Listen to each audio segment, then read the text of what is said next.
Hi officers, welcome to Clarity for TNPSC. இந்த வீடியோவில் நம்ம ப்ரிலிம்ஸ் டெஸ்ட் பேட்ச் பற்றி பார்க்க போகிறோம். ஸோ டிஎன்பிஎஸ்சி 2025 குரூப் 1-4-2-2A எல்லா ப்ரிலிம்ஸ்க்கான டெஸ்ட் பேட்ச் சரிங்களா. இப்போ அட் ப்ரெசென்ட் வந்து நம்மளுக்கு குரூப் 1 அண்ட் குரூப் 4 தான் இருக்குது. சில பேர் வந்துட்டு குரூப் 2-2Aக்கு இப்போவே படிக்கிறாங்க. ஸோ அவங்களுக்கு யூஸ் ஆகும். எல்லா ப்ரிலிம்ஸ்க்குமே வந்து இந்த டெஸ்ட் பேட்ச் வந்து யூஸ் ஆகும். அண்ட் மோர் ஓவர் 1க்கு 4க்கு 2-2Aக்குன்னு தனித்தனி டெஸ்ட் பேட்ச் எல்லாம் எதுவுமே கிடையாதுங்க. சொல்ல போனால் குரூப் 2A மெயின்ஸ் ரீசனிங் உட்பட எல்லாமே வந்துட்டு எஸ்எஸ்எல்சி ஸ்டாண்டர்ட் தான். அண்ட் சிலபஸும் சேம் தான். அண்ட் குரூப் 2A மெயின்ஸ் ரீசனிங்க்கு மட்டும் அந்த எக்ஸ்ட்ரா டாபிக்ஸ் வரும். 27 டாபிக்ஸ் மொத்தத்தில் இருக்கும். அதுல 6 டாபிக்ஸ் வந்து ப்ரிலிம்ஸ்லயே இருக்கு. நம்பர் சீரிஸ் ஏபிஜிபி மட்டும் குரூப் 2A மெயின்ஸ் ரீசனிங்ல இருக்காது. ஸோ நம்ம ப்ரிலிம்ஸ்க்கு படிக்கிறதுலயே வந்துட்டு ஒரு குறிப்பிட்ட பர்சன்டேஜ் ஆஃப் டாபிக்ஸ் வந்து நம்ம ரீசனிங்ல இப்பவே கவர் பண்ணிடுறோம் மெயின்ஸுக்கானதும் சரிங்களா. இப்போ நம்ம என்னெல்லாம் பிளான் இருக்குன்னு நான் சொல்றேன் பாருங்க. இது வந்துட்டு போன வருஷத்து வரைக்கும் எக்ஸாம் எழுதுன உங்களுக்கு தெரிஞ்சிருக்கும் சிலபஸ். இந்த வருஷத்தோட சிலபஸ் வந்து இதுதான். இதுல இருக்கிற அப்படியே சிலபஸ் இதுல இருக்கு. ஆனா என்ன அப்படின்னா ஆப்டிடியூட்ல சாலிடா 15 கொஸ்டின்ஸ் வரும், ரீசனிங்ல சாலிடா 10 கொஸ்டின்ஸ் வரும். இது நீங்களும் சிலபஸ்ல பார்த்துருப்பீங்க. ஸோ இந்த மாதிரி தான் இந்த வருஷத்துல இருந்து கேட்க போறாங்க. ஸோ ஆப்டிடியூடுக்கு வந்துட்டு ஏகப்பட்ட கொஸ்டின்ஸ் இருக்கு. பட் ரீசனிங்க்கு வந்து அந்த அளவுக்கு கொஸ்டின் கிடையாது. ஏன்னா அந்த அளவுக்கு வந்துட்டு அதிகமாக கேட்டிருக்க மாட்டாங்க ப்ரிலிம்ஸ்ல. ஸோ பசில்ஸே வந்து பாத்தீங்க அப்படின்னா 2020 to 2024 மொத்தமா 5 பசில் தான் நான் பார்த்திருக்கேன். மேபி அதுக்கு மேல இல்ல, நான் நல்லாவே செக் பண்ணிட்டேன். ஸோ நம்ம ரீசனிங்க்கு வந்துட்டு நான் வந்து எதுல கொஸ்டின் எடுக்க போறேன் அப்படின்னா as usual group 2A mains reasoning பண்ணுவோம் இல்லைங்களா. ஸோ அதே போல எஸ்எஸ்சி அல்லது ஆர்ஆர்பில இருந்து நம்ம எக்ஸாமுக்கு என்ன வேணுமோ எஸ்எஸ்எல்சி ஸ்டாண்டர்ட் அளவுக்கு நம்ம கொஸ்டின்ஸ் எடுத்து ப்ராக்டிஸ் பண்ணிக்கலாம். அந்த மாதிரி தான் நான் வைக்க போறேன். ஆப்டிடியூடுக்கு நம்மளோட பிஒய்க்யூலையும் ஸ்கூல் புக் கொஸ்டின்ஸே மோர் தேன் இனஃப். பிஒய்க்யூலயே அவ்வளோ கொஸ்டின்ஸ் இருக்கு. அண்ட் டெஸ்ட் பேட்ச் பிளான் வந்து எப்படி இருக்க போகுது, அதாவது நம்மளோட கொஸ்டின்ஸ் வந்து எப்படி இருக்குன்னு வந்து பாத்தீங்க அப்படின்னா எக்ஸாம்ல வந்து 25 கொஸ்டின்ஸ் அப்படின்னு சொல்லியிருக்காங்க. நம்மளோட டெஸ்ட் பேட்ச்ல வந்து 26 கொஸ்டின் இருக்கும். அது என்ன ஒரு கொஸ்டின் எக்ஸ்ட்ரா அப்படின்னா ரீசனிங்ல இருந்து ஒரு கொஸ்டின் எக்ஸ்ட்ரா வரும். அது என்ன சொல்றேன். ஃபர்ஸ்ட் ஆப்டிடியூட் பாத்துறோம். ஆப்டிடியூட்ல 15 கொஸ்டின்ஸ் சொல்லியிருக்காங்க. இது வந்து சிலபஸ்ல கொடுத்திருக்கிற இந்த டாபிக் சரிங்களா. ஸோ இந்த 10 டாபிக்ஸ்ல இருந்தும் 10 கொஸ்டின் வரப்போகுது. மீதி இருக்கிற 5 கொஸ்டினுக்கு வந்து ப்ராபபிலிட்டி ஒன்று வந்து ஏஜஸ் ஒன்று வந்துருங்க. அண்ட் அது போக மிச்சம் இருக்க 3 கொஸ்டின்ஸ் இருக்கும் இல்லைங்களா. அதில் வந்துட்டு நான் வந்து ஹை இம்பார்ட்டன்ஸாக எது கொடுப்பேன் அப்படின்னா மென்சுரேஷன் கொடுப்பேன். ஏன்னா இதுதான் வந்துட்டு நம்மள வந்துட்டு ஃபார்முலா படிக்கிறது மாதிரி இருக்கும். ஸோ அதனால அது மாதிரி கொடுப்பேன். ஸோ அந்த 3 வந்துட்டு இதுல இருந்து ஏதோ ஒன்று வரும். அண்ட் இந்த பாக்ஸ்குள்ள இருக்கிறது வந்து பார்த்தீங்க அப்படின்னா இந்த ஃபிபோனசி நம்பர் ஆகட்டும், 2 பைப்ஸ், மீன் மீடியன், இதெல்லாம் வந்துட்டு எல்லா எக்ஸாமுக்கும் கேட்கறது இல்லை. ஒரு assistant agriculture exam, officer, executive officer exam, அந்த மாதிரி எக்ஸாம்ஸ் எல்லாம் கேட்கறாங்க. ஸோ அதனால வந்துட்டு இதுல வந்துட்டு நம்ம பேசிக்ஸ் மட்டும் பார்த்து வச்சுட்டா போதும். வேறெல்லாம் ரொம்ப எல்லாம் நம்ம எதுவும் பார்க்க தேவையில்லை. ஸோ நம்ம ஹை இம்பார்ட்டன்ஸ் கொடுக்க வேண்டியது இந்த 10க்கு ஃபர்ஸ்ட் சிலபஸ் உள்ளது, அதுக்கப்புறம் இந்த 2க்கும், அண்ட் அதுக்கப்புறம் தான் இது கொடுத்தா போதும். அந்த இதெல்லாம் வந்து பேசிக்ஸ் சரிங்களா. இதெல்லாம் வந்துட்டு ஸ்கூல் புக்ஸ்லேயே இருக்கு. நம்ம எங்கேயும் அங்கெல்லாம் தொலை வேண்டாம். ஸ்கூல் புக்ஸ்ல நீங்க பாத்தீங்கன்னாவே வந்துடும் சரிங்களா. அடுத்து வந்து ரீசனிங் வரப்போறோம். ரீசனிங் வந்துட்டு எக்ஸாம்ல 10 கொஸ்டின்ஸ் தான் சொல்லியிருக்காங்க. நான் வந்து 11 கொஸ்டின்ஸ் வந்து கொடுப்பேன் நம்மளோட டெஸ்ட் பேட்ச்ல. இந்த 10 டாபிக் வந்துட்டு நம்பர் சீரிஸ்க்குள்ள 3 வந்துடும். நம்பர் சீரிஸ் காமனா தான் இருக்கும். ஆனா ஏபிஜிபி நம்பர் சீரிஸ் இது வந்து 3 கொஸ்டின் வந்துடும். அதுக்கப்புறம் விஷுவல் ரீசனிங் அவங்க சொல்லியிருப்பாங்க. பட் அதுக்குள்ள வந்து கவுண்டிங் ஃபிகர்ஸும் வரலாம், மிரர் இமேஜஸும் வரலாம். ஸோ இது வந்து பிஒய்க்யூல இருக்கு. மிரர் இமேஜ் ஒரு கொஸ்டின் கேட்டிருக்காங்க. ஸோ அதனால அதையும் நான் வச்சிருக்கேன். அடுத்து வந்து இதில் லாஜிக்கல் ரீசனிங், பசில் டைஸ் எல்லாமே வந்துடும். இந்த இன்சர்ட்டிங் மிஸ்ஸிங் கேரக்டர்ஸ் வந்து குரூப் 1 அந்த குரூப் எக்ஸாம்ஸ்ல எல்லாம் வரும். இப்போ உதாரணத்துக்கு 4 பாக்ஸ்ல ஒரு பாக்ஸ் எந்த வந்து என்ன அப்படின்னு கண்டுபிடிங்கன்னு சொல்லுவாங்க இல்லைங்களா. அதாவது இப்படி ஸ்கொயர் ஒரு 3 நம்பர் கொடுத்துருவாங்க. இது இங்க என்ன லாஜிக் வரும் அப்படின்னு 2 பாக்ஸ் மாதிரி கொடுத்துட்டு இந்த ஒன்னை கண்டுபிடிங்கன்னு சொல்லுவாங்க. அந்த மாதிரி இருக்கும். இதுவும் பிஒய்க்குள்ள 1 or 2 கொஸ்டின்ஸ் தான் இருக்கு. ஸோ அதனால அதையும் நான் வந்து இன்க்ளூட் பண்ணிட்டேன். ஏன் அப்படின்னா இந்த டாபிக் எல்லாம் வந்துட்டு இப்படித்தான் லாஜிக் இருக்கும்னு நம்ம சொல்லவே முடியாது. ஸோ அதனால டெய்லி பேசிஸ்ல நம்ம வந்து சால்வ் பண்ணோம் அப்படின்ட்டா நம்மளுக்கு வந்து எக்ஸாம்ல எந்த லாஜிக் கேட்டாலும் வந்து நம்மளுக்கு கிளிக் ஆயிடும். ஸோ அதனால தான் வந்துட்டு நான் இதை வந்து டெய்லி பேஸ்ல இது ஒன்று எக்ஸ்ட்ராவா இன்க்ளூட் பண்ணியிருக்கேன் சரிங்களா. ஸோ மொத்தமா வந்துட்டு 11 கொஸ்டின் இதில் வரும். ஸோ ஆப்டிடியூட் 12 டாபிக்ஸ், ரீசனிங் வந்து 11 டாபிக்ஸ், மொத்தமா வந்து 23 டாபிக்ஸ் அப்ராக்சிமேட்லி தான் சரிங்களா. இதுல 12 அண்ட் எக்ஸ்ட்ராவா வந்துட்டு அவங்க வந்து எஸ்ஐசிஏ வந்து சிம்பிள் இன்ட்ரெஸ்ட், காம்பவுண்ட் இன்ட்ரெஸ்டே 3 கொஸ்டின் கேட்கலாம். ஏரியா அண்ட் வேல்யூம் போக எக்ஸ்ட்ரா ஒரு கொஸ்டின் வரலாம். இந்த டைம் அண்ட் ஒர்க்ல 2 கொஸ்டின் போல வரலாம். இப்படித்தான் வந்துட்டு 15 கொஸ்டினுக்கு வந்து அவங்க வந்து கணக்கு பண்ணுவாங்க. எதுல குரூப் 1-4-2-2A பிஒய்க்யூ வச்சு நான் சொல்றேன் சரிங்களா.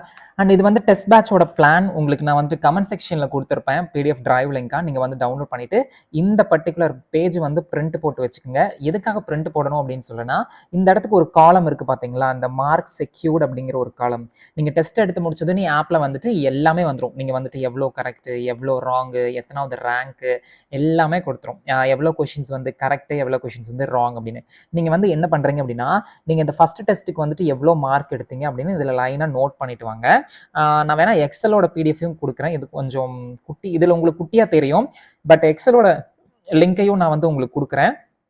அது வந்துட்டு கொஞ்சம் பெருசா இருக்கும். அண்ட் இதை வந்துட்டு பிரிண்ட் அவுட் நீங்க போடும்போது நம்ம ஊர்ல எல்லாம் ₹3 ₹2 தான்.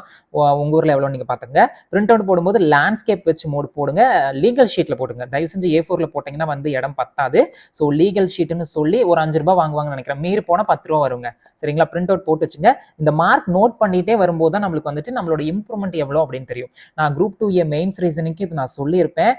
பசங்க ஃபாலோ பண்ணவங்களுக்கு தெரிஞ்சிருக்கும். ஸோ இதை நீங்க வந்துட்டு ஃபாலோ பண்ணிட்டு வாங்க. அந்த டே பை டே இம்ப்ரூவ்மெண்ட் வந்து நம்மளுக்கு அழகா தெரியும். சரிங்களா? ஸோ இது ஒன்று. அண்ட் டெஸ்ட் வந்துட்டு ஃபர்ஸ்ட் டெஸ்ட் எல்லாத்துக்குமே ஃப்ரீ. அதை நேற்றே நான் சொல்லிட்டேன். கிட்டத்தட்ட ஒரு 50+ பேர் எடுத்திருக்கீங்க. ரொம்ப நன்றி.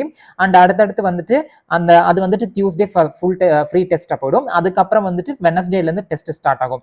அண்ட் நான் வந்துட்டு இன்னொரு விஷயத்தை ஃபாலோ பண்ணுவேன்.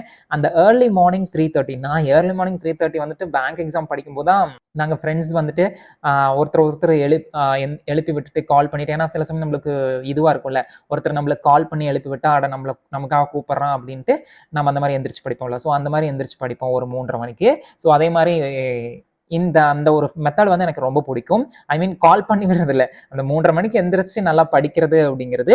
ஸோ அதனால வந்துச்சு நான் வந்து உங்களுக்கு 3:30 மணிக்கு ஒவ்வொரு டெஸ்ட்டையுமே நான் வந்து ஆக்டிவேட் பண்ணிடுவேன்.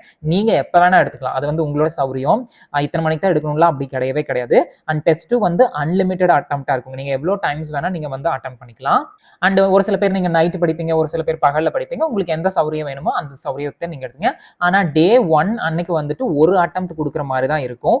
ஏன் அப்படின்னு கேட்டீங்க அப்படின்னா, இப்போ 2-3 அட்டம்ப்ட் கொடுத்தீங்க அப்படின்னா உங்களோட மார்க் வந்து மாறிக்கிட்டே இருக்கும். அப்படி இருக்கும்போது வந்துட்டு நீங்க எத்தனாவது ரேங்க்னு தெரியாது இல்லையா?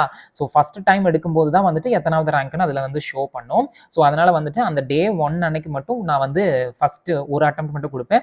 அதுக்கப்புறம் டே 2 வந்து நானே வந்துட்டு அன்லிமிட்டட் அட்டம்ப்ட் மாத்தி விட்டுறேன். அதுக்கப்புறம் உங்களுக்கு மாறிக்கும். நம்மளோட டெஸ்ட் பேட்ச்ல வந்துட்டு எப்போதுமே வந்துட்டு no Sunday, no Saturday, no leave formula தான். பட் இதுல வந்துட்டு 1, 2, 3, 4, 5, 6 சண்டே மட்டும் டெஸ்ட் இருக்காது.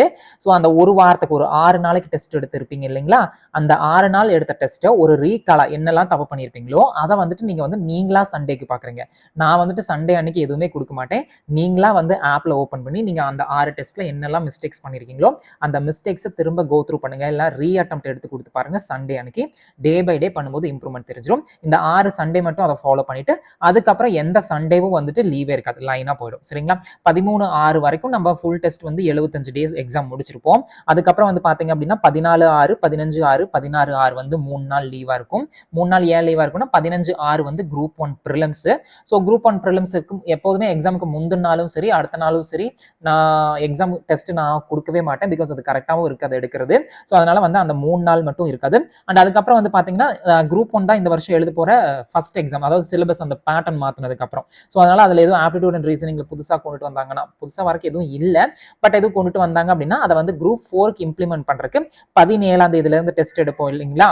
அதை வந்துட்டு நான் வந்து இந்த டெஸ்ட்ல நான் உங்களுக்கு வந்துட்டு ஆட் பண்ணி கொடுத்துருவேன், எதுவும் புதுசா வந்திருந்தா. அதுக்காக தான் அந்த 3 நாள் வந்துட்டு லீவு. அண்ட் உங்களுக்கு ஒரு விஷயம் சொல்லிக்கிறேன், உங்களுக்கு வந்து குரூப் 4 டார்கெட்டா இருக்கலாம், இல்லை குரூப் 2 டார்கெட்டா இருக்கலாம். பட் குரூப் 1 வந்துட்டு உங்களுக்கு ஏஜ் இருந்தது, எலிஜிபிலிட்டி இருந்துச்சு அப்படின்னா கண்டிப்பா எழுதுங்க. ஏன் அப்படின்னா நம்ம கிளியர் பண்றோம், கிளியர் பண்ணல, அது செகண்டரி. ஆனா போய் எழுதும் போது தான் அந்த ஆப்டிடியூட் அண்ட் ரீசனிங்ல கொஷின்ஸ் வந்து எப்படி இருக்கும் அப்படின்னு நம்ம தெரிஞ்சுக்கலாம். குரூப் 1 ஆகட்டும், குரூப் 2 ஆகட்டும், குரூப் 4 ஆகட்டும், குரூப் 2A மெயின்ஸ் ரீசனிங் ஆகட்டும், எல்லாமே SSLC ஸ்டாண்டர்ட் தான். சரிங்களா? ஸோ அதனால ஒரு ரியல் எக்ஸ்பீரியன்ஸுங்கிறது வேற மாதிரி இருக்கும். அதை நீங்க ரியல் எக்ஸ்பீரியன்ஸ் கோ த்ரூ பண்ணிட்டு வந்தீங்கன்னா கொஷின்ஸ் எப்படி கேட்கறாங்க அப்படிங்கிற ஒரு புரிதல் நம்மளுக்கு கிடைக்கும். சரிங்களா? அதுக்கப்புறம் GS வந்துட்டு கண்டிப்பா டிஃபர் ஆகும். குரூப் 4க்கு வேற மாதிரி இருக்கும், குரூப் 2க்கு வேற மாதிரி இருக்கும், குரூப் 1க்கு வேற மாதிரி இருக்கும். அதை நம்ம விட்டுலாம். ஆனா ஆப்டிடியூட் அண்ட் ரீசனிங் வந்து கிட்டத்தட்ட ஒரே மாதிரி தான் இருக்கும். ஸோ அதனால வந்துட்டு நீங்க போய் கண்டிப்பா குரூப் 1 எழுதுங்க. ஸோ அதுக்கப்புறம் வந்துட்டு நம்ம குரூப் 4க்கு அதை வந்து பண்ணிக்கலாம். அண்ட் இன்னொரு முக்கியமான ஒரு விஷயம், இது வந்துட்டு ப்ராக்டிக்கலா இந்த தடவை செட் ஆகுமான்னு எனக்கு தெரியல, பட் இருந்தாலும் நான் உங்ககிட்ட முன்னாடியே சொல்லி வைக்கிறேன். எப்போதுமே வந்துட்டு லாஸ்ட் இயர் நான் கவனிக்கும் போது இன்னைக்கு சாயந்தரம் வந்து இன்டர்வியூ நடக்குது அப்படின்னா நாளைக்கு தான் வந்து நோட்டிபிகேஷன் ரிலீஸ் பண்ணுவாங்க. ஒரு எக்ஸாம் இருக்கும்போதே வந்துட்டு குரூப் 1 நோட்டிபிகேஷன் வந்து ரிலீஸ் பண்ணது கிடையாது. லாஸ்ட் இயர் அப்படித்தான் நடந்துச்சு. பட் இந்த வருஷம் வந்து பாத்தீங்க அப்படின்னா ஏப்ரல் 1 வந்து குரூப் 1 நோட்டிபிகேஷன் அப்படின்னு சொல்லியிருக்காங்க. ஆனா இன்டர்வியூ வந்து பார்த்தோம் அப்படின்னா ஏப்ரல் 10 to 13 நடக்குது. ஓகேங்களா? மேபி போன வருஷத்து வரைக்கும் ஒரு விஷயத்தை ஃபாலோ பண்ணது இந்த வருஷம் ஃபாலோ பண்ணா 13ஆம் தேதி சாயந்தரம் ரிசல்ட் வந்து விட்டுருவாங்க. 14 தான் வந்து ஏப்ரல் நோட்டிஃபிகேஷன், அதாவது குரூப் 1 நோட்டிஃபிகேஷன் வரும். ஒரு 10 டேஸ் மட்டும் எக்ஸாம் வந்து தள்ளி போகும் நான் நினைக்கிறேன். அப்படி சப்போஸ் அந்த 10 டேஸை டேக்கிள் பண்றதுக்கு நம்மளுக்கு வந்துட்டு ப்ரிலிம்ஸ்குள்ள டைம் வந்து குறைச்சு இதே டேட்ல வச்சாலும் வைக்கலாங்க. ஸோ நம்ம எதுவுமே சொல்றது கிடையாது. ஸோ அதனால வந்துட்டு அப்படி தள்ளி போச்சு அப்படின்னா அதுக்கு தகுந்த மாதிரி நான் பிளானை வந்து மாத்தி உங்களுக்கு கொடுக்குறேன். அப்படி தள்ளி போகல, இந்த வருஷம் வந்துட்டு ஒரு எக்ஸாமுக்கு இருக்கிறதுக்கு முன்னாடியே நடத்துறாங்க அப்படின்னா டிஎன்பிசி என்ன வேணா பண்ணலாம் இல்லையா? ஸோ அந்த மாதிரி நடத்தினாங்க, இதே பிளான் பிரகாரம் நடத்துறாங்கன்னா இந்த பிளானே இருக்கட்டும். ஓகேங்களா? ஸோ இந்த பிளான் வந்து மாறுதலுக்கு உட்பட்டது. ஏப்ரல் 1ஆம் தேதி என்னன்னு உங்களுக்கு தெரிஞ்சிடும். ஓகேங்களா? பட் ஆஸ் யூஷுவல் எப்படி மாறினாலும் அந்த டேட்ஸ் தான் மாறுமே தவிர்த்து வேற ஒண்ணுமே மாறாது. போத் குரூப் 1 அண்ட் குரூப் 4க்கு வந்து கரெக்டா இருக்கும் உங்களுக்கு. சரிங்களா? ஆனா குரூப் 4 எல்லாம் மாறவே மாறாது. ஏன் அப்படின்னா குரூப் 4 எல்லாம் நடத்தி முடிச்சு போஸ்டிங்கே போட்டாங்க. ஸோ அதுக்கெல்லாம் மாறிடும் யாரும் நினைச்சுக்காதீங்க. குரூப் 1 மட்டும் தான் இந்த மாதிரி ஒரு 10 டேஸ் தான் டிஃபர் ஆகும். அந்த 10 டேஸும் எப்படிங்க, இப்ப ப்ரிலிம்ஸ்க்கு வந்துட்டு ஒரு சில டைம் வந்து 70 நாள் கொடுப்பாங்க, 80 நாள் கொடுப்பாங்க, அப்படிலாம் கொடுப்பாங்க. அதை ரெடியூஸ் பண்ற கூட சான்ஸ் உண்டு. So anything can happen. So அதில் நம்ம கவனமா இருந்துக்கணும். நோட்டிஃபிகேஷன் வந்தா தான் தெரியும். சும்மா வாயில சொல்லி எதுவுமே நம்மளுக்கு பார்க்க போறது இல்லை. ஓகேங்களா? But exams will happen. ஓகேங்களா? அவ்வளோதான் இது plan. And app and website and பிடிஎஃப்குள்ள ஒரு டிஃபரன்ஸை சொல்லிடுறேன். ஏன் அப்படின்னா பிடிஎஃப்ல தான் பெரும்பாலும் எடுத்து பழகிருப்பீங்க டிஎன்பிஎஸ்சியில் இருக்கிறவங்க. பட் ஆப்ல எடுங்க. இந்த தடவை நீங்க வந்து ஜிஎஸ்க்கு நம்ம பிடிஎஃப்க்கு போய்க்கலாம், லாங்குவேஜுக்கு பிடிஎஃப்க்கு போய்க்கலாம். பட் அதுக்குமே இன்னும் வந்து ஆன்லைன்ல எடுக்கிறது வந்து ரொம்பவே பெஸ்ட். பட் இப்போதைக்கு நம்ம ஆப்டிடியூட் அண்ட் ரீசனிங்ல இருந்து கொண்டு போவோமே. ஆப் அண்ட் வெப்சைட்ல வந்து பாத்தீங்க அப்படின்னா எல்லாமே ஆட்டோமேட்டிக்கா நடத்துறோம். நீங்க ஒரு டெஸ்ட் எடுத்துட்டு ஒரு டைமரோட எடுக்கிறீங்க அப்படின்னா அந்த 40 நிமிஷம் முடியும் போது அதுவே எல்லாம் சப்மிட் பண்ணி எது கரெக்ட் எது தப்பு, எவ்வளோக்கு ஒரு சப்ஜெக்ட்ல எந்த சப்ஜெக்ட்டுக்கு எவ்வளோ டைம்னு எல்லாமே பக்காவா கொடுத்துரும். ஆனா பிடிஎஃப்ல எதுவுமே இருக்காது. ஒன்னும் நாம தான் பண்ணணும். டைமர்ல இருந்து எல்லாமே நாம தான் வைக்கணும். எந்த சப்ஜெக்ட்ல எவ்வளவு தப்பு பண்ணியிருக்கோம் அப்படியெல்லாம் எதுவுமே இதுல இருக்காது. சரிங்களா? ஸோ அதுக்காக தான் நான் ஆப் அண்ட் வெப்சைட் வந்து வாங்கி பண்றேன். ஸோ நல்லா எஃபிஷியண்டா இருக்கும். கண்டிப்பா பண்ணுங்க. ஒரு டயலாக் நான் எங்க வீட்டுல சொல்லிட்டு இருப்பேன் காமெடிக்கு, அதையும் இப்போ உங்களுக்கு சொல்றேன். பிரசாத்தை நம்பினோர் பரிதவிக்கப்படார். சும்மா வந்துட்டு என்ன சொல்றது, ஏனோ தானோ நான் எதுவுமே பண்ண மாட்டேன். ஸோ எல்லாத்தையும் நான் யோசிச்சு தான் பண்றேன். குரூப் 2A மெயின்ஸ் ரீசனிங்க்கு நான் சொல்லிட்டு அந்த டைமரை வச்சு ப்ராக்டிஸ் பண்ணுங்கன்னு. பட் அப்ப என்கிட்ட ஆப் வாங்குற சூழ்நிலையோ இல்லை, அப்ப டைமும் அந்த அளவுக்கு இல்லை. பட் இப்போ எல்லாமே கரெக்டா இருக்கு, அமைஞ்சது வாங்கிட்டேன். ஸோ அதனால தான் வந்துட்டு டைமரோட ப்ராக்டிஸ் பண்ணுங்க அப்படின்னு நான் சொல்றேன். ஸோ எல்லாமே இதுல இருக்கும். ஓகேங்களா? நான் அந்த பிடிஎஃப் டிஸ்கிரிப்ஷன்ல கொடுக்குறேன், அதை நீங்க பாத்துங்க. அப்புறம் வந்துட்டு ஒரு டெஸ்ட் எடுத்து முடிச்சுட்டு ஒரு 10 நாள் கழிச்சு அந்த டெஸ்ட் மறுபடியும் எடுக்கிறீங்க அப்படின்னா கொஸ்டின்ஸ் எல்லாம் வந்து ஷஃபிள் ஆயிட்டு, அதாவது மாறி தான் இருக்கும். ஒரே டெஸ்ட் எடுத்த ஃபீல் எல்லாம் உங்களுக்கு இருக்காது. ஸோ எல்லாமே பக்காவா இருக்கும். பிடிஎஃப் விட ஆப் அல்லது வெப்சைட் தான் வந்து உங்களுக்கு பெஸ்ட். ஆப் தான் வந்துட்டு நம்ம 99% யூஸ் பண்றோம். நம்மளோட யூடியூப் டேட்டாவே காமிக்கும். 85 to 90% பேர் வந்து யூடியூப் வந்து மொபைல்ல தான் பாக்குறாங்கன்னு காமிக்கும். ஸோ ஆப் வந்து எப்போதுமே உங்களுக்கு வந்து பெஸ்டா இருக்கும். ரெண்டுமே ஒரே மாதிரி தான் இருக்கும். என்ன சிஸ்டத்தில் எடுத்தா ஸ்கிரீன் பெருசா இருக்கும், மொபைலில் எடுக்கும்போது ஸ்கிரீன் கரெக்டா இருக்கும். பட் நம்மளோட ப்ரிலிம்ஸ்க்கு இதுவே போதும். பேங்க் எக்ஸாமுக்கு 1 மணி நேரத்து டெஸ்ட்டே வந்து மொபைலில் தான் சில பேர் எடுப்பாங்க. பிகாஸ் எல்லாத்துக்கிட்டையும் சிஸ்டம் இருக்காது இல்லைங்களா? ஸோ அதனால சொல்றேன். ஸோ அடுத்து வந்து பார்க்க போறோம் அப்படின்னா இது வந்து அந்த பிளான் ஒன்று சொல்லிடுறேன். Daily full டெஸ்ட்டுங்க. கொஷின்ஸ் வந்து தமிழ் அண்ட் இங்கிலீஷ் போத் பைலாங்குவலா தான் இருக்கும். டிஎன்பிசி எக்ஸாம்ல வந்து 25 கொஷினா இருக்கும். பட் நம்மளோட டெஸ்ட் பேட்ச்ல ஒரு கொஷின் எக்ஸ்ட்ராவா சேர்த்து இருக்கும். பட் போன லாஸ்ட் டைம் குரூப் 4க்கு வந்து 27 கொஷின்ஸ் வச்சிருந்தாங்க அஃபிஷியலாவே. ஸோ இந்த டைம் எப்படி இருக்குன்னு தெரியல. So as per new syllabus aptitude 15, reasoning 10, நம்மளோட இதில் வந்து ரீசனிங்ல 11 இருக்கும். ஏன் இருக்கும் அப்படின்னு முன்னாடியே சொல்லிட்டேன். ஸோ டைமிங் வந்து பாத்தீங்கன்னா ஒரு 25 கொஷினுக்கு வந்து நான் 40 நிமிஷம் வச்சிருக்கேன். ஒரு கொஷினுக்கு 1 நிமிஷம்னா கூட 25 நிமிஷம் போக எக்ஸ்ட்ராவா 15 நிமிஷம் நம்ம கிட்ட இருக்கு. ஸோ இதுக்கு டெய்லி நீங்க ப்ராக்டிஸ் பண்ணுங்க. ஒரு 10 டேஸ்லேயே வந்து உங்களுக்கு இம்ப்ரூவ்மெண்ட் தெரியும். பேசிக்ஸ் எல்லாம் நீங்க வந்து ஸ்ட்ராங்கா இருக்கணும். அது வந்து ரொம்ப முக்கியம். டே பை டே கத்துக்கலாம். இப்போ உங்களுக்கு வந்து 100 டெஸ்ட்டுக்கு வந்து எவ்வளவு ஃபீஸ் அப்படின்னு வந்து பாத்தீங்க அப்படின்னா 500 ரூபாய். இப்போ சப்போஸ் சில பேருக்கு வந்து 500 ரூபாய் ஒரு ஈஸியா கட்டிட முடியும். சில பேருக்கு 500 ரூபாய் ரொம்ப கஷ்டமா இருக்கும். அதனால உங்ககிட்ட பணம் இல்லை அப்படின்னா நீங்க வந்து இந்த 25 டெஸ்ட் செட் 1 அப்படிங்கறத வந்து நான் ஆக்டிவேட் பண்ணி வச்சிருப்பேன். இதை நீங்க 125 ரூபாய் கொடுத்து வாங்கிக்கலாம். சரிங்களா? இந்த 500 ரூபாயில என்ன இருக்குமோ அதே தான் இதை 4ஆ வந்து பிரிச்சு வச்சிருக்கேன். பணம் இருந்தா நீங்க 500 ரூபாய் வாங்கிக்கலாம், இல்ல அப்படின்னா இந்த மாதிரி வாங்கிக்கலாம். இப்போ 25 நாள்ல அடுத்த 125 ரூபாய் கிடைக்குதுன்னா செகண்ட் செட் வாங்கிங்க, அடுத்த தேர்ட் செட், அடுத்த ஃபோர்த் செட். இந்த 4ஐயும் ஆட் பண்ணா 500 ரூபாய் தான் உங்களுக்கு வரும். அண்ட் 500 ரூபாய் கொடுத்தா எல்லாம் கிடைக்கும், 125 ரூபாய்க்கு எதுவும் கம்மியா இருக்கும் அப்படியெல்லாம் எதுவுமே கிடையாதுங்க. சரிங்களா? இதுல என்ன இருக்கோ அதுல இதை வந்து பிரிச்சு கொடுத்துருக்கேன். உங்களுக்கு எது கரெக்டா இருக்கோ அதை நீங்க வாங்கிக்கோங்க. சரிங்களா? அதை தான் இங்க வந்து எழுதியிருப்பேன். 500 ரூபாய் அமௌண்ட் கொடுத்து வாங்கினா எல்லாம் இருக்கும். 120 சொல்லுவோம்ல, விலை வச்சு கொடுத்து வாங்கினா தான் அது தரமா இருக்கணும், அப்படியெல்லாம் ஒண்ணுமே கிடையாது. அது எல்லாமே ஒரே மாதிரி தான் இருக்கும். எல்லாத்துக்கும் போய் சேரணும் அப்படிங்கிறதுக்காக தான் இந்த மாதிரி நான் வந்து செட் பண்ணியிருக்கேன். சரிங்களா? அண்ட் ஒன் மோர் திங், செய்யக்கூடிய வாய்ப்பும் அதுக்கான எண்ணமும் சூழ்நிலையும் இருக்கு. ஸோ முழு மனசோட நான் செய்கிறேன். சரிங்களா? அண்ட் ஸ்டூடெண்ட்ஸ்க்கு என்ன தேவையோ எது கரெக்டாக இருக்குமோ அதை தான் வந்து நம்ம டெஸ்ட் பேட்ச்ல வச்சிருக்கேன். சும்மா தாம் தூம்னு அப்படி இப்படின்னு எந்த டயலாகும் அடிக்க போறதில்ல. அண்ட் இன்னொன்னு உங்களுக்கு சொல்லிடுறேன், பேட்ச் 1, பேட்ச் 2, ஆடி ஆஃபர், அமர்கலா ஆஃபர், அதிரடி ஆஃபர் அதெல்லாம் ஒண்ணுமே இருக்காது. சரிங்களா? ரூ. 500 நம்மளோட டெஸ்ட் பேட்ச் ஃபீஸ். நீங்க எப்ப வேணா ஜாயின் பண்ணிக்கலாம். எப்ப ஜாயின் பண்றீங்களோ அதுல இருந்து உங்களுக்கு வந்துட்டு அந்த வேலிடிட்டி இருக்கும். சரிங்களா? நீங்க இன்னைக்கு ஜாயின் பண்றீங்க அப்படின்னா அதுல இருந்து அந்த 100 டெஸ்ட் நீங்க பாட்டுக்கு எடுத்துக்கலாம். சரிங்களா? நீங்க பாட்டுக்கு பிராக்டிஸ் பண்ணிட்டு போயிட்டே இருக்கலாம் டிஃபால்ட்டா. அது இன்னொன்னு சொல்றேன், வெட்னஸ்டே ஆரம்பிக்குது அப்படின்னா அது வந்துட்டு அந்த டெய்லி காலையில 3:30 மணிக்கு தான் ஆக்டிவேட் ஆகுமே தவிர்த்து ஒட்டுக்கா 100 நான் கொடுக்கவே மாட்டேன், திணிக்கவும் மாட்டேன். சரிங்களா? டெய்லி ஒரு டெஸ்ட் ஆக்டிவேட் ஆகும். இப்ப சப்போஸ் நீங்க ஒரு 10 நாள் கழிச்சு, ஒரு 15 நாள் கழிச்சு நீங்க ஜாயின் பண்றீங்க. இப்போ உதாரணத்துக்கு பாருங்களேன், இப்ப நான் வந்து 25ஆம் தேதி ஃபர்ஸ்ட் டெஸ்ட், அது ஃப்ரீ டெஸ்ட் இப்ப எல்லாத்துக்கும் போயிருக்கும். 26ஆம் தேதி செகண்ட் டெஸ்ட் வந்து லான்ச் ஆகும். நீங்க வந்துட்டு ஒரு 10 நாள் கழிச்சு யாராச்சும் ஒருத்தர் வந்து பணம் ஒரு ரூ. 500 கட்டிட்டு ஜாயின் பண்றீங்க, இல்ல ரூ. 125 கட்டி ஜாயின் பண்றீங்க அப்படின்னா இந்த ஒரு 5-6 டெஸ்ட் நீங்க எவ்வளவு டெஸ்ட் பண்றீங்களோ அதெல்லாம் வந்து ஆல்ரெடி உங்களுக்கு இருக்கும். ஆனா நாளானையில இருந்து எடுக்க போறவங்க, ஐ மீன் கமிங் வெட்னஸ்டேல இருந்து எடுத்துட்டு போறவங்களுக்கு ஒவ்வொரு டெஸ்ட்டும் ஒவ்வொரு நாளும் லைனா உங்களுக்கு வந்து நான் ஆக்டிவேட் பண்ணி விட்டுருவேன். சரிங்களா? ஸோ ஒட்டுக்காலாம் கொடுத்தா அது என்னமோ கரெக்டா இருக்காது இல்லையா? பட் பின்னால லேட்டா ஜாயின் ஆகிறவங்களுக்கு அதை வந்து அவங்களுக்கு முன்னாடியே இருக்கும், அந்த டேட்டுக்கு ஜாயின் ஆகிறவங்களுக்கு. சரிங்களா? அது உங்களுக்கு புரிஞ்சிருக்கும் நம்புறேன்.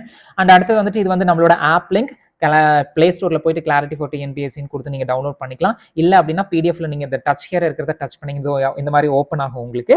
ஸோ அதுக்கப்புறம் வந்து அதை அங்கே எடுத்துட்டு போகும். அடுத்த வெப்சைட் லிங்க் வந்து பாத்தீங்க அப்படின்னா அதையும் டச் பண்ணீங்க அப்படின்னா எடுத்துட்டு போகும். ஸோ டச் பண்ணிக்கங்க. அண்ட் இது வந்து iOS லிங்க். நீங்க ஐபேட் வச்சிருக்கீங்க அப்படின்னா நீங்க வந்துட்டு இந்த இடத்துக்கு டச் ஹியர் கொடுத்தீங்க அப்படின்னா உங்களுக்கு வந்துட்டு ஆப்போட லிங்க் வந்து எடுத்துட்டு போகும். அவ்வளவுதான். அண்ட் iOSக்கு வந்துட்டு நீங்க இந்த கோடு மட்டும் கொடுக்கணும், 8402454 அப்படிங்கிற கோடு கொடுத்துட்டு நீங்க உங்களோட மொபைல் நம்பர் லாகின் கொடுத்து நீங்க பண்ணிக்கலாம். சரிங்களா? ஸோ இது வந்து நம்மளோட சேனலுக்கான லிங்க். இதையும் டச் பண்ணா நம்மளோட சேனலுக்கு எடுத்துட்டு போகும். அண்ட் இதை டச் பண்ணா நம்மளோட குரூப்புக்கு எடுத்துட்டு போகும். சாரி, டெலிகிராம் இதுக்கு எடுத்துட்டு போகும், இந்த யூடியூப்க்கு எடுத்துட்டு போகும். அவ்வளவுதான். சரிங்களா? ஸோ இவ்வளவு நேரம் இந்த வீடியோ பொறுமையா பார்த்ததுக்கு நன்றி. நான் கமெண்ட் செக்ஷன்ல எல்லாத்தையுமே நான் கொடுக்குறேன். ஒன்ஸ் நீங்க கோ த்ரூ பண்ணிட்டு உங்களுக்கு இதெல்லாம் கரெக்டா இருக்குதுன்னு பட்டீங்க, அண்ட் என் மேல நம்பிக்கை இருக்கணும். அதே சமயம் உங்க மேலே, அதாவது நான் கரெக்டா எல்லாத்தையும் பண்ணிடுவேன் அப்படிங்கிற ஒரு நம்பிக்கையும், அண்ட் நீங்க இந்த எல்லா டெஸ்ட்டையும் எடுத்துருவாங்கிற அந்த ஒரு நம்பிக்கையும் சேர்ந்து உங்களுக்கு சரியா பட்டுச்சு அப்படின்னா ஜாயின் பண்ணி டெஸ்ட் பேட்ச் ப்ராக்டிஸ் பண்ணுங்க. அண்ட் ஒரு விஷயம் நான் உங்களுக்கு வந்து ஓப்பனா சொல்லிடுறேன், சும்மா தாம் தூம் அப்படி இப்படின்னு நான் வாயில வடை சுட போறதே கிடையாது. ப்ராக்டிக்கலா என்ன இருக்குமோ அதை நான் பண்ணிடுறேன். அண்ட் நம்ம எக்ஸாமுக்கு வந்துட்டு என்ன வேணுமோ அதுதான் வந்து நம்மளோட டெஸ்ட் பேட்ச்ல இருக்கும். ஆப்டிடியூடுக்கு பிஒய்க்கு கொஷின்ஸ் கம்ப்ளீட்டா கவர் பண்ணி கொடுத்துருவேன். அண்ட் ஸ்கூல் புக்ஸ்ல கவர் பண்ணிடலாம். பட் ரீசனிங்க்கு எஸ்எஸ்சி அல்லது ஆர்ஆர்பி தான் எடுக்கணும். ஏன்னா ரீசனிங்க்கு அந்த அளவுக்கு நம்மளோட டிஎன்பிஎஸ்சியில கொஷின்ஸ் கிடையாது. சரிங்களா? அண்ட் ஒன் மோர் திங், அந்த டிஎன்பிஎஸ்சி பிஒய்க்கு தான் நான் வந்து கட் பண்ணி எந்த டாபிக் வைஸ் வேணுமோ அதை தான் நான் வைக்க போறேன். அப்புறம் வந்துட்டு சில பேருக்கு தான் பிஒய்க்கு வைக்கிறதுக்கு நீங்க எதுக்கு வந்து டெஸ்ட் பேட்ச் காசு வாங்குறீங்க அப்படின்னு ஒரு விஷயம் சொல்லிக்கிறேன். டிஎன்பிஎஸ்சியில வந்துட்டு 2020 to 2024 வந்து மொத்தம் 68 செட் தான் இருக்கு. நான் 68 செட்டுக்கு சில கொஷின்ஸ் வந்து அப்படியே ரிப்பீட் ஆயிருக்கும் அந்த ஒரு 68 செட்ல. சரிங்களா? ஒரு 68னே வச்சுப்பேன். மொத்தம் நம்மளுக்கு வந்து 100 எக்ஸாம் இருக்கு. மிச்சம் 32 கொஷினுக்கு நான் வந்து கொஷின்ஸ் எடுத்து தான் ஆகணும். சரிங்களா? ஒரு டெஸ்ட்ல இருக்கிறதுலே இன்னொரு டெஸ்ட்ல எல்லாம் வரவே வராது. சரிங்களா? ஸோ பிஒய்க்கு கண்டிப்பா ப்ராக்டிஸ் வேணும். அண்ட் நம்மளோட டிஎன்பிஎஸ்சி ஆப்டிடியூட் வந்து பாத்தீங்க அப்படின்னா எஸ்எஸ்எல்சி ஸ்டாண்டர்ட் தான். ஒரு சர்க்கிள்குள்ள நம்மளோட ஆப்டிடியூட் வந்து அடக்கிடலாம். இப்படித்தான் வரும் அப்படிங்கிறதுக்குள்ள நம்ம சொல்ல முடியும். அதுக்கு வந்து நம்மளோட டிஎன்பிஎஸ்சி பிஒய்க்குள்ளேயே அவ்வளோ கொஸ்டின்ஸ் இருக்கு. அதுவே மோர் தான் எனஃப். ஸோ உங்களோட ப்ராக்டிஸ்க்கு நான் இதை ஏற்பாடு பண்ணி கொடுக்குறேன். அண்ட் ரீசனிங்க்கு பசில், டைஸ், மற்ற டாபிக்ஸ் எல்லாம் வந்துட்டு நம்ம இதுல இல்லை. நான் வந்துட்டு எஸ்எஸ்சி அல்லது ஆர்ஆர்பில இருந்து எடுத்து வைப்பேன். நம்மளுக்கு வந்துட்டு என்ன வேணுமோ அதை நான் எடுத்து வைப்பேன். சரிங்களா? ஸோ உங்களோட ப்ராக்டிஸ்க்கு ஒரு பாதையை நான் ஏற்படுத்தி கொடுக்குறேன். அதுல நீங்க வந்து பயணம் பண்ணுங்க. என்னோடது 1%, உங்களது 100%. இந்த ரெண்டும் சேரும்போது 101%. எல்லாரும் 100% தான் சொல்லுவாங்க. பட் நாம 101% வச்சுப்போம். சரிங்களா? ஸோ உங்களுக்கு சரின்னு பட்டு உங்களுக்கு விருப்பம் இருந்தா ஜாயின் பண்ணி ப்ராக்டிஸ் பண்ணுங்க.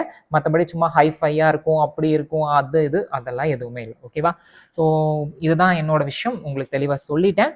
உங்களோட முடிவை இறுதி முடிவு. பிளான் எல்லாம் ஒரு தடவை கோ த்ரூ பண்ணுங்க, எல்லாத்தையும் பண்ணுங்க. அண்ட் முக்கியமா ஃபர்ஸ்ட் டெஸ்ட் வந்துட்டு தயவு செஞ்சு ஃப்ரீ டெஸ்ட் தான் அவைலபிளா இருக்கு. அதை ஒன்ஸ் போய் எடுத்து பாருங்க. அப்பவே உங்களுக்கு புரிஞ்சிடும் ஆப்ல எப்படி டெஸ்ட் எடுக்கணும் அப்படின்ட்டு, எப்படி இன்ஸ்டால் பண்ணும் அப்படின்ட்டு ஆல்ரெடி வீடியோ போட்டுட்டேன். அதையும் உங்களுக்கு நான் என் கார்டில் கொடுக்குறேன். எல்லாம் பண்ணிட்டு உங்களுக்கு சரின்னு பட்டுச்சுன்னா நீங்க ஜாயின் பண்ணி ப்ராக்டிஸ் பண்ணுங்க. முழுக்க இந்த டெஸ்ட் வந்து எதுக்காகங்க?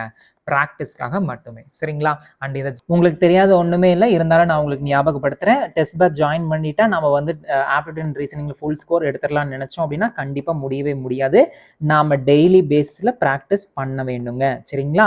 2 நாள் பண்றது, 3 நாள் விடுறது, மறுபடியும் 2 நாள் பண்றது, 1 நாள் பண்றது அப்படின்ட்டு இருந்தா தப்பாக போய்விடும். ஸோ தினம் தினம் நீங்கள் ப்ராக்டிஸ் பண்ணுங்கள். அந்த ப்ராக்டிஸ் நம்மளுக்கு எக்ஸாம் ஹாலில் ஹெல்ப் பண்ணும். சரிங்களா? டெய்லி ஃபுல் டெஸ்ட் எடுக்கும்போது தான் நம்மளுக்கு வந்துட்டு யோசிக்கிற தன்மை அதிகரிக்கும். அந்த யோசிக்கிற தன்மை எக்ஸாம் ஹாலில் ஹெல்ப் பண்ணும். அண்ட் நம்மளோட டெஸ்ட்டில் நான் பிடிஎஃப் வந்து கொடுக்க மாட்டேன். ஆப் டெஸ்ட் மட்டும்தான். ஆப்லேயே நீங்கள் வந்து அன்லிமிட்டட் எடுத்துக்கலாம். ஆப்புக்கு வந்துட்டு புதுசாக வந்துட்டு ஒரு 2 to 3 days மேபி டிஃப்ரெண்ட்டாக இருக்கலாம். பட் ஒரு வாரம் நீங்கள் எடுத்து பாருங்கள், கண்டிப்பாக இம்ப்ரூவ்மெண்ட் தெரியும். சரிங்களா? குரூப் 2A மெயின்ஸ் ரீசனிங்க்கு நான் ஃபஸ்ட்டு ஒரு 21 நாள் வந்துட்டு மார்னிங் ஒரு டெஸ்ட்டும் ஈவினிங் ஒரு டெஸ்ட்டும் நான் கொடுத்தேன். ஏன்னா டிஎன்பிஎஸ்சிக்கு ரீசனிங் புதுசு.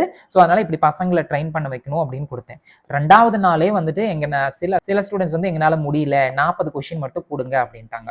அப்போ நான் சொல்லிட்டேன், நான் என்னோட பிளானை எதுக்காகவும் நான் மாற்றிக்க மாட்டேன். உங்களுக்கு விருப்பம் இருந்தால் 2 டெஸ்ட் எடுங்க, விருப்பம் இல்லையா ஒரு டெஸ்ட் எடுங்க, அந்த விருப்பமும் இல்லையா உங்களுக்கு எது சரின்னு படுதோ அதை பண்ணுங்க, நான் என்னோட பிளானை மாற்றிக்க மாட்டேன் அப்படின்னு சொல்லி நான் என்னோட பிளான்ல தான் போனேன். சரிங்களா? கரெக்டாக ஒரு 10 நாள் 12 நாள் முடிக்கும் போது இம்ப்ரூவ்மெண்ட் தெரிஞ்ச ஸ்டூடெண்ட்ஸுக்கு யூடியூப் கமெண்ட்ஸ்ல எல்லாம் சொன்னாங்க, இம்ப்ரூவ்மெண்ட் வந்துருச்சு ப்ரோ, இப்போலாம் ஸ்கோர் 30+ வருது, டைமிங்கும் வருது. ஸோ எதுக்குமே வந்து ஒரு டைம் கொடுக்கணும். சும்மா எடுத்து ஒரு நாளில் எடுத்தோடனே எல்லாம் நம்மளுக்கு வந்துரும்னா அது எப்படி வருங்க? ஒரு நாளில் எதுவுமே வராது. சரிங்களா? ஸோ எதுக்குமே வந்து ஒரு டைம் கொடுக்கணும். சில பேர்த்தனால முடியல அப்படின்னா உடனுக்குடனே சொல்லிடுறது பிளானை மாற்றுங்கன்னு. ஒரு பிளான் போட்டு அதை எக்ஸிக்யூட் பண்ணுறதெல்லாம் எவ்வளோ பெரிய விஷயம் தெரியுங்களா? சொல்ல போனால் பிளான் போகிறது ஈஸி, வாயில சொல்கிறது ஈஸி, வாயில வடை சுட்டுறலாம். ஓகேங்களா? ஆனால் நிஜத்தில் சுடும்போது தான் அதில் ஒன்று பார்த்து பண்ணி கரெக்டாக டேஸ்ட் கொண்டுட்டு வரணும். அது வந்து அவ்வளோ ஈஸி கிடையாது. அதே சமயம் அவ்வளோ இஷ்டமும் கிடையாது. எப்போ வந்து ஒரு இன்ட்ரெஸ்டோட நம்ம ஒரு விஷயத்தை பண்ணுறோமோ அது வந்து எவ்வளோ வந்தாலும் நம்ம சமாளித்து கொண்டு வந்துடலாம். சரிங்களா? ஸோ அதனால வந்துட்டு எதை பண்ணாலும் யோசிச்சு முடிவெடுத்து பண்ணுங்க, நிச்சயம் நல்லதே நடக்கும். சரிங்களா? இவ்வளோ நேரம் இந்த வீடியோ பொறுமையாக பார்த்ததுக்கு நன்றி.